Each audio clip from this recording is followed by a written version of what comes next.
Well, even in the field of physics, there may be many brilliant physicists, and then there is only one Einstein, only one Bohr, only one Newton, and so forth, and that even if there are many very wise physicists, we still remember only a few that have been like geniuses, like masters in their fields, and nobody knows how to become an Einstein. There's no, or even Einstein didn't know how to become an Einstein, he just was, right? So it's not, even if books tell us this is how you can become a genius, the truth is that no, this is not true. This is not how you can become a genius, because nobody can become a genius, right? So maybe we can say, if we want, Jesus, the Buddha, Ramana Maharshi, they are like the geniuses of mysticism. We cannot be as tremendous as they are, but if we start by comparing our understanding to theirs, what good does that give us? I'm trying to understand. Suppose I'm a physicist and I keep thinking, that's not fair, I should have become an Einstein.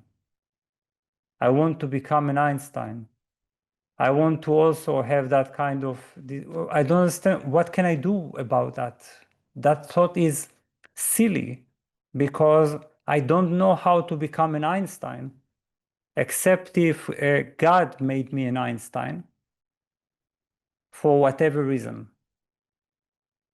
So if I waste my life thinking about how I should have been an Einstein, does that make sense?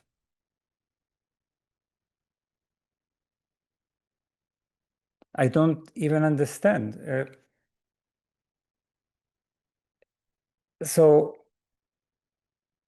if it doesn't make sense to be a physicist like that, why does it make sense to be a spiritual aspirant wanting to become like Jesus, as great as Jesus? Jesus didn't know how he became Jesus. The Buddha didn't know how to become a Buddha. They were just designed in this way.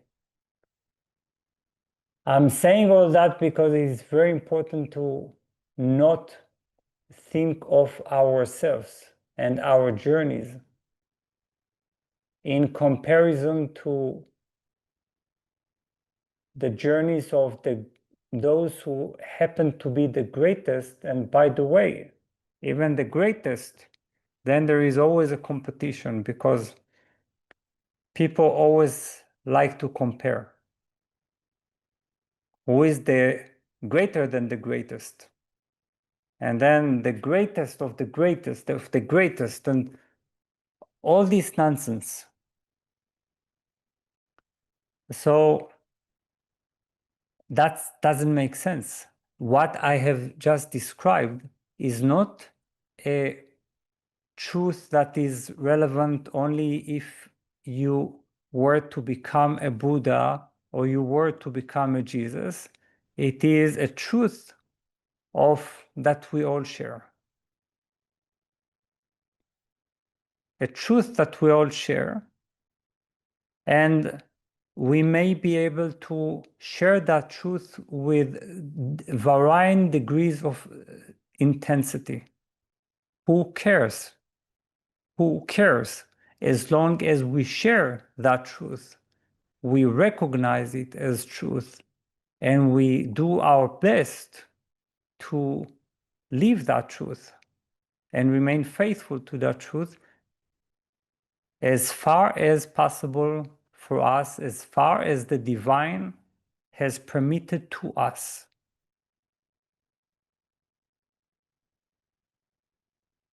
So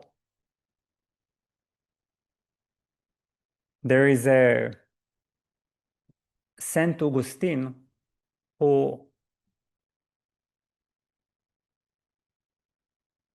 went as far as saying that actually even our ability to become, I'm just paraphrasing, of course, become liberated, enlightened, touched by grace and so on, even our ability is a form of grace. So we don't even get to decide whether we are able to be very ambitious on the spiritual path or less intense than a Jesus who would go to the desert for 40 days, fasting, leaving the world behind, and not caring if he died or lived.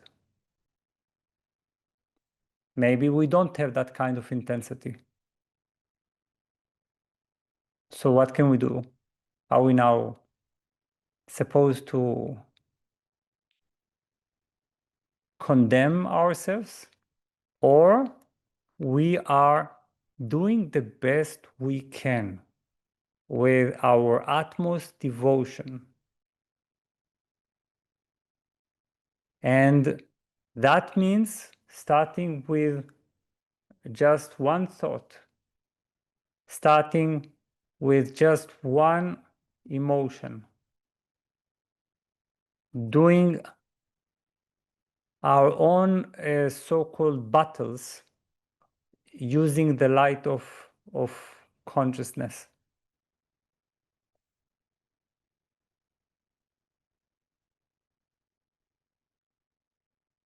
Everyone is given their challenges according to what is right for their soul's journeys.